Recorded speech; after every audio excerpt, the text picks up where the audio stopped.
What's up, everybody? Thralls Metal here once again. I'm Necrotic Nick. I'm Jammin John. And we have an album review for you. And admittedly, an album that I did not expect to be going over, but because this week is kind of slow, we're going to go over it. And, I mean, it kind of has ties to Ohio. I mean, we probably both saw this band multiple times. I know I did. I saw them once. And this band was marginally popular for a while, mainly because of their feud with another band. We are going to go over the latest offering from Mushroomhead, Call the Devil. This also comes out on the 9th of August on Napalm Records. This band formed in 1993 in Cleveland, Ohio. This is their 9th album overall. I got into them with their... I mean, technically, it was their, 3rd album, but it was also a compilation. It was just simply called Double X. Then I got their album 13 after that, which I thought was pretty decent. I was big into nu metal at the time. And this band kind of fit in there. They were also kind of like industrial metal, alt metal, I guess is that umbrella you can kind of put them under. I don't know. They're kind of a strange band with lots and lots of masks and makeup. Actually, going over this band and looking through their history, this band has like a higher turnover rate than most fast food joints. Like, seriously, people are in and out of that band super quickly. Then they come back for a little bit, and then they don't. And then they kind of overcrowd with, different live members and dancers, and how the hell do they afford to pay all these people? I don't know. Yeah, I mean, I bought Double X. That's what I bought. Yeah. That was the record I bought, and I remember going, this isn't bad. Kind of sounds like Faith No More. Believe me, that's a theme. But this isn't bad. And then that was the last thing I listened to. So I admittedly am not really a Mushroomhead fan. I mean, I kept up with them probably all the way to The Righteous and the Butterfly. I thought that was kind of a clustered mess of too many vocalists. And, this band is known for having multiple vocalists. Like, for the longest time, it was Jeffrey Nothing and J-Man, and then J-Man left, and then Waylon came in, and then J-Man came back, and Waylon stayed, which he was there to fill in the harsh vocals for J-Man, but, they had a guy that could do cleans and harshes. They also had, again, Jeffrey Nothing and J-Man, and that's just a lot of, space on the stage taken up. Plus, they started adding, extra percussionists live. Yeah, this band is... Again, just sort of confusing in their timeline, and good luck trying to keep up with any of their ex-members, except for a couple of them just because they had fun names like Pig Venus. But at the helm of this band has pretty much always been their drummer / percussionist / keyboardist. I don't know what all he plays in the band anymore. He seems to play everything. Kazoo? Yeah, probably kazoo. There's probably a kazoo in there. One Steve Felton, known as Skinny on stage, and this also marks the return of his brother Dave Felton, who was known as Gravy. And this is, I don't know, kind of a new lineup. I am just kind of done keeping track of who's actually in this band, but I know for a fact that they have at least 2 newer vocalists on here, and then vocalist Jackie Lapanza has returned on this one too. She was absent for a year and then came back. That seems like the story for a lot of people that have been in this band. But yeah, we decided why not check this out. I'd heard some singles. It sounded like Mushroomhead. That was all I had to go by. And admittedly, I'll be completely honest, I went in thinking, all right, this is probably not going to be great. I haven't really enjoyed their music in a number of years. But I will say that this was a pretty interesting listen. Yeah, I'm much like Nick here. I was prepared for a complete and total dumpster fire, which, we've gotten used to on this channel over the years. They can't all be zingers, and I thought that this was going to be pretty bad. And to be quite honest, it's not awful. Yeah. And that's not exactly, I guess, a sterling review, but, it takes a minute to get used to. Start off with Eye to Eye. It's got this really cool country western riff, which I thought was pretty neat. I mean, it feels like it starts off with a sample from, some, Texas dudes, used car lot. Come on down and get yourself a Subaru or a fucking Elantra. I don't know. It's cheap. Get it. I think he even brings up his dog or something like that. And then, it gets into this kind of, twangy riff, and it just kind of morphs into this, Lamb of God kind of groove. And immediately, it's a good up-tempo, kind of, raucous start. It's, nothing revolutionary whatsoever, but it does have good energy to it. The breakdown on it's kind of interesting. It's almost like a deathcore breakdown, but without the added double kick flourish and without being fast enough. But it's got kind of that almost like slam setup to it, which is weird. Now, I will say, the record also started off kind of noisy. I think it's because they have, 150 members on stage and everybody's playing something, and it took a minute to get used to, but that does smooth out. Well, the atmosphere, I mean, I'll admit it, is kind of all over. Like, you can get stuff that sounds like very, like, industrial-ish, and then, on the other hand, you'll get stuff that is definitely more, like, gothic, like, more straightforward pianos and such, and sometimes you'll get, like, what I would call just, like, stock nu metal sounds in the background. But sometimes they're not in the background. Sometimes they're way out front, and there were points in here where I felt like they did kind of drown out the vocals. But as this mix settled in, I kind of got used to it, and honestly, in terms of a mix and production, it doesn't sound bad. I mean, it shouldn't. They got Mike Wallace to do the mix on here, and that guy, I mean, he's noted for working with One Faith No More, like, quite a bit.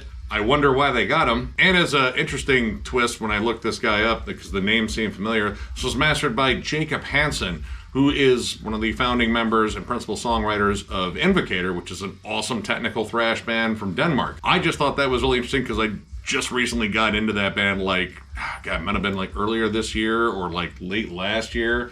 Really solid band, but yeah, I just thought that was interesting. But yeah, the mix in here, I mean, it sounds like a Faith No More mix. I mean, there's good reason for that. When I first got into this band, one thing I noticed right off the bat was, that guy sounds kind of like Mike Patton. This kind of sounds like Faith No More, but heavier. And they haven't really left that behind. Songs like Emptiness, 100%, 110% that song. UIOP, A Final Reprieve, Decomposition, and Grand Gesture all sound like Faith No More. And we're talking like Angel Dust B-side to King for a Day, Fool for a Lifetime, and they don't wear that influence on one sleeve, they wear it on both sleeves. Oh, both sleeves are... probably a hat. Yeah, both sleeves are tatted with Faith No More album covers. Yes. But, I mean, there are far worse bands to emulate. In fact, when they really lay on that, it sounds pretty good. I have to say that in terms of vocal dynamics, at least in terms of, like, the stuff that I've listened to recently for Mushroomhead, this actually has some really solid vocal dynamics. Like, all the vocalists really do contribute, and they separate them out well enough to where they're not just cluttering up the place with, like, so many tracked vocals on there and everyone doing a vocal line at the same time. A lot of the time you get, like, good cleans and clean harmonies. They let the guy who growls growl. I'm not sure which one it is. Again, I'm not keeping up with who's in the band anymore. I think he's the dude that wears... like the, ventriloquist's dummy mask with the jaw. I don't know. I don't know. I'm going to be honest. I again, have not kept up with Mushroomhead. And certainly not enough to tell you who's in what mask and what the mask looks like. Yeah. Whatever. It's people in masks. And they all kind of have a bit of a theme. I don't know. Either way, they do a good job vocally. And I kind of don't miss that weird quiver that was in Jeffrey Nothing's vocals. Like, yeah, I know he's definitely got his fans. I mean, he was like one of the founding members of this band. But like that odd quiver in his vocals kind of would drive me nuts, especially when he would just do it so frequently. Mm-hmm. Whoever is doing the male clean vocals on here is really, sticking right to Mike Patton. Well. Like glue. But he's doing it really well. They say imitation is the sincerest form of flattery. He's doing a really good job. I won't knock him on that. Even though, there is only one Mike Patton and there is only one Faith No More, like, they are doing a good job of emulating that for sure. Emptiness in particular, that song, it sounds like it could have been on Angel Dust. There's even, like, a really interesting, like, kind of clean, almost sort of jazzy, kind of funky bridge on there. There's a clean guitar solo that's actually really solid on there. The synths, they sound like Roddy Bottom's. Everything about that song is so spot on Faith No More that, I don't know if you could completely bait and switch a Faith No More fan because, speaking as a Faith No More fan, we're pretty rabid. We know Faith No More. But Emptiness would have been really, really close. Like, if you would have sat down and snuck that into a Faith No More playlist, I would have been like, I've never heard this song before. And I'd be like, wait a minute. You. But with their sound overall, the thing that probably separates them from sounding completely like Faith No More and those more, like, melodic, kind of Faith No More-ish songs is the fact that their tone is much more menacing and dark. It's like Faith No More jamming with, I don't know, like Danny Elfman. Or more accurately, like, I don't know, if Spirit of Halloween sponsored a Faith No More cover band. They were the house band that played in, I don't know, whatever abandoned Circuit City, Best Buy, J.C. Penney's, Sears, whatever buildings available that those cockroaches sweep in and put up all their stuff. We love them for it.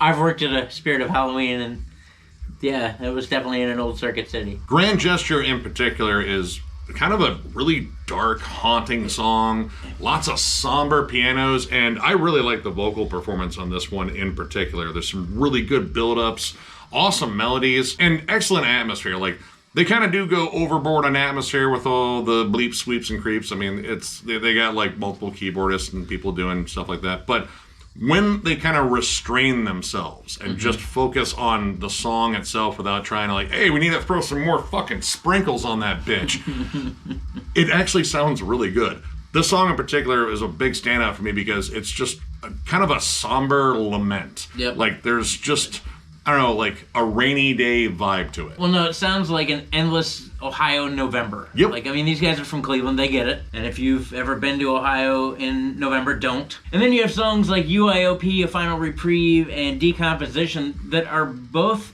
pretty fun, actually. This is like when the carnival pulls into town and then also leaves town, consequently. Like, it's got a real kind of, goofy circus carnival type of vibe, like that scene in Fear and Loathing in Las Vegas where they're stuck on the rotating platform at Circus trying to get off, and it's got that kind of vibe. Or a forgotten Disney movie, Something Wicked This Way Comes, like the evil circus coming to town and leaving town, and both days were rainy and muddy and miserable and cold. That's the vibe on those songs, but they complement those songs with like excellent vocal melodies, and I would say like Jackie is also like a big part of that because she has like a very surprising range at times. Like sometimes it's more muted and somber, and then you get a song like We Don't Care, which all right. I don't care. This song is confusing just in terms of the vibe. Like, I feel like it's trying to be an arena rocker, a country song, and maybe like a Lamb of God song all at the same time. Jackie comes in like some like kind of sleazy, mean-spirited, gothic Faith Hill. Like, that's the only way I can really describe it. Like, she's got a bluesy swagger to her voice. There's like kind of gruff, kind of like, I've been smoking cigarettes all day, sort of like, just kind of grit to her voice. It's really well done. She sings excellently, and then that transitions into like this kind of arena stomper. And I don't get it. I felt like I was listening to like the Sunday Night Football song, except, Mushroomhead did it, or Slipknot did it. I don't know, just to kind of stir the shit pot there, because I know this band still has a beef with them, or at least they did. I don't know. I think all the people that had a beef with them probably left the band already. Again, considering the turnover rate. Now, this does also kind of tip its hat, at least go back a little bit to its nu metal roots, maybe kind of in a Slipknot fashion, I'm just gonna say that. Songs like Prepackaged and Hallucination and Hideous, which just kind of still ride on the coattails of just basic, kind of groovy nu metal. Yeah, those songs in particular just feel kind of stock, especially Hallucination. Like, I feel like the main riff on there is just very stock. Like, it's just kind of like we threw this together and yeah, I guess we'll just dry hump it. Yeah, it's got its grooves, it's got its syncopation, but it's just kind of a dull song. And those songs in particular, especially that one and Prepackaged, there's like not really much of a chorus hook either. Like, if you're going to have a chorus, give it like a good punch. Those just feel like, again, kind of stock choruses. Now, what I will say for those two tracks in particular is they're still good, but you have to wait to get to the bridge. Because on the bridges, I hear a lot of like creative writing on there, especially on Prepackaged. There's like this cool transition with some syncopated riffs into like a tribal break, and it kind of gets in this like kind of like hypnotic groove for a little bit. Like, you hear some muffled vocals in the background. It's like, hey, this is kind of cool. And then it just kind of gets back to the chorus, which is just like, well, it had a moment. And Hallucination, at least too, when you hit that bridge, kind of has a little bit of Alice in Chains feel to it. So it's it's like they harkened back to the better parts of that era of music. Because that's nailed pretty well, I thought. But other than that, it's kind of boring. It's like boring in chains. And I'll fully admit, I anticipated some duds on here. I mean, this is 13 tracks. I didn't think they'd all be good. And honestly, I was surprised by some of them. This band is, I don't know, like, all right, they blend elements. And I give them credit on that, but they blend a lot of, like, the most basic elements of what they're blending. Like, very stock metal, very stock industrial moments. A lot of Faith No More. But to their credit, I think they do it competently. And they do it creatively at times. And when they do, again, get, like, a little bit more creative with the songwriting, or at least kind of, like, get outside of, like, that kind of, like, main holding pattern that's still very much in Mushroomhead, I think the songs start to jump out a bit. Like, Torn in Two. There are definitely heavy riffs on this album, but this song in particular just has, like, kind of a nasty groove metal punch. Yeah. It feels way more like kind of like hardcore, like a little bit of Pantera to it. There's some faster drum sections, way more aggressive vocals too. Even some dissonant harmonies. Yeah. Yeah, it was a shocker for sure. And then there's Shame in a Basket, which first of all is 8 minutes and 22 seconds long. And admittedly, I will say that up until this point, I wasn't entirely certain as to if they could pull off an 8 minute and 22 second song without making it boring. But this is actually, I think, one of the more entertaining songs on the record. It's got a very long, like, creepy kind of build-up intro. It's almost this, like, somber kind of gothic dirge. It's creepy samples, it's dark, there's a piano playing, both male and female vocals, and they don't harmonize the whole time. Like, they let them kind of bounce off of each other. It's kind of like the vocal pairings that are on Opeth's Coil. They let them sing individually, and then they come together at the end. And it does that, and it's got this good, gradual, like, 3.5 minute build before it gets heavy. But the cool thing is it doesn't get heavy long. Like, they volley in between heavy and this somber dirge, and they do it well enough to where it doesn't make it feel like it's too long. Honestly, it's kind of the same kind of dynamics you could hear in, like, some of the more drawn out, like, My Dying Bride songs, where isolated vocals, woefulness, tears, and misery, because it's My Dying Bride. That's why you turned on that album. Yeah. But then when it gets heavy, like, honestly, that's got some of the heaviest riffs on the album, just in terms of, like, a more doomy vibe. Like, those riffs wouldn't sound out of place in a Crowbar album, I'll be completely honest. And how they kind of spaced out and kind of do this, like, kind of build back into the heavier moments, I think the song is actually really solid. And then you get this interesting little closer called Doom Goose, which the music that kicks it off, I swear it's the music that plays on loop if you're at Disney's The Haunted Mansion. And while I thought it was just going to be like that little outro, like, I was like, well, you know, whatever. It actually turns into kind of this big doom metal kind of gothic song with a goose screaming on it. And they close it with it. The very last thing on that track is wah.